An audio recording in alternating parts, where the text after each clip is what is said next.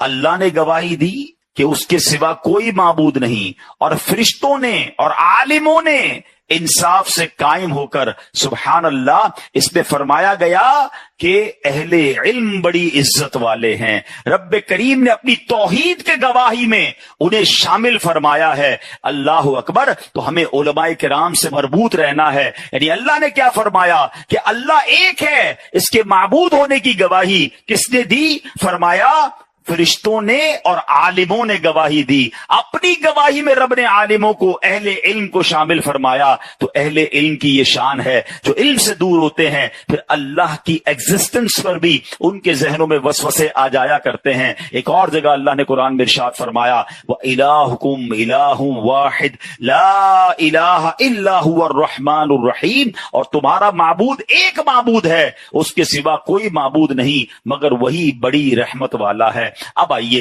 امام اعظم ابو حنیفہ، علم کا سمندر ہے نا، ایسے ہی تھوڑی کروڑوں لوگ ان کے پیروکار ہیں۔ ان کے پاس ایک شخص آیا، دہری جو تھا نا، ایتھیسٹ، آج بھی بڑے بڑے جناب ایتھیسٹ بنتے چلے جا رہے ہیں۔ ایک دہری آئے اور کہتے ہیں کہ حضور ہم جو ہے وہ اللہ موجود ہے اس کی دلیل دیجئے۔ آپ فرماتے میں سوچ رہا ہوں کافی دیر سے کہ لوگوں نے مجھ سے کہا ہے کہ ایک بہت بڑی کشتی ہے اور اس میں طرح طرح کا تجارتی سامان لدا ہوا ہے، کارگو شپ ہے، اور اس کا کوئی نگہبان نہیں ہے، اس کا کوئی چلانے والا بھی نہیں ہے، اور بالکل اپنا سفر پورا کر رہی ہے۔ سمندر میں طوفان آتا ہے تو اس کو بھی چیرتی بھی گزر جاتی ہے، جہاں رکنا ہوتا ہے وہاں رک جاتی ہے، سامان آف لوڈ کرتی ہے، پھر سامان آتا ہے پھر وہ چلتی رہتی ہے۔ نہ اس کا کوئی چلانے والا ہے، نہ کوئی کیپٹن ہے، نہ کوئی انتظامیہ، خود ہی چل رہی ہے وہ کشتی۔ دہریے کہتے ہیں حضور کوئی عقل مند انسان ایسی بات کیسے کر سکتا ہے کہ ایک شپ خود ہی چل رہی ہے، کارگو بھی اٹھا رہی ہے، کارگو اتار بھی رہی ہے، ٹائم پہ پہنچ بھی رہی ہے، طوفان کو جناب چیرتی بھی جا رہی ہے۔ اللہ اکبر۔ تو امام صاحب کہتے ہیں کہ تمہاری عقلوں پر مجھے ماتم کرنے کو جی چاہتا ہے، ایک کشتی بغیر چلانے والے کے بغیر نہیں چل سکتی، یہ ساری کائنات کیسے چل رہی ہے؟ وہ یہ دلیل سن کر سارے کے سارے جو ہے وہ مسلمان ہو گئے اور جناب اللہ کو پہچان لیا۔ اسی طرح امام شافعی رحمۃ اللہ تعالی سے سوال ہوا کہ مجھے بڑا پیارا جواب، مجھے بڑا مزہ آیا جب میں نے یہ پڑھا، غور سے سنیے گا۔ امام شافعی سے سوال ہوا کہ اللہ تعالیٰ موجود ہے، دلیل دیجئے۔ آپ نے کہا شہتوت کے درخت کے پتے سارے ایک جیسے ہوتے ہیں۔ شہتوت کا درخت دیکھا ہے؟ جو بچوں نے شاید کم دیکھا ہو، پہلے تو ہم اسکولوں میں بھی مارے تھا. بہرحال آپ اس کو آسان لفظوں میں کسی بھی درخت کے پتے سمجھ لیں، لیکن شہتوت ایک باقاعدہ پھلی ہے اور بڑا اچھا پھل ہوتا ہے. تو شہتوت کے درخت کے بارے میں آپ نے مثال دی. آپ کہتے سارے پتے ایک جیسے ہیں، ایک ہی ذائقے کے ہیں. کیڑے، شہد کی مکھی، گائیں، بکریاں اور ہرن سب اس کو کھاتے ہیں یا کچھ چاٹتے ہیں. فرمایا اسی پتے کو کھا کر اگر کیڑا کھاتا ہے ریشم کا تو اس سے ریشم بن جاتا ہے. شہد کی مکھی اسے چاٹتی ہے تو اس سے شہد بن جاتا ہے. ہرن اسے کھاتا ہے تو اس کے اندر مشک بن جاتا ہے. ہرن کے اندر ایک مشک ہوتا ہے، نافع ہوتا ہے جو بڑی زبردست خوشبو ہوتی ہے. فرمایا گائیں بکریاں کھاتی ہے تو مینگنیاں نکالتی ہیں. فرماتے یہ اس امر کی صاف دلیل ہے، اس بات کی صاف دلیل ہے کہ ایک ہی پتے میں مختلف قسم کی تاثیر شامل کرنے والا کوئی ہے، کوئی خالق ہے جس کی قدرت ہے کہ جناب پتا ایک ہے مگر الگ الگ جسم میں اللہ نے وہ طاقت دی ہے کہ کوئی شہد کی مکھی چاٹ رہی ہے تو شہد نکال رہی ہے، ریشم کا کیڑا کھا رہا ہے تو ریشم بنا رہا ہے، ہرن کھاتی ہے تو خوشبو بناتی ہے، گائے بکریاں کھاتی ہے تو مینگنیاں نکالتی ہے. تو اللہ اکبر، کوئی تو ہے جو نظام میں ہستی چلا رہا ہے، میرا خدا ہے. تو بزرگان دین نے بڑے کمال سے جوابات دیے. اچھا جناب، امام جعفر صادق رحمت اللہ تعالی کے پاس ایک ملحد آیا جو اللہ کو نہیں مانتا تھا. کہتے ہیں آپ بتائیے اللہ ایک کیسے ہے؟ اللہ موجود ہے، پہلے دلیل دیجئے.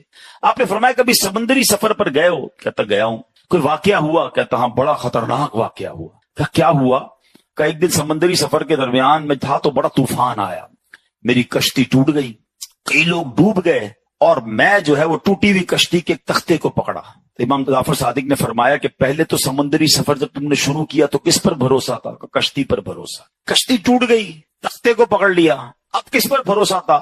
کہ حضور اب میرے تختے پر بھروسہ تھا. جب یہ ختم ہو گئے تو پھر کیا ہوا؟ وہ کہتے ہیں حضور یہ ہوا کہ مجھ سے تختہ بھی چھوٹ گیا ہے، اب میں تنہا سمندر کی موج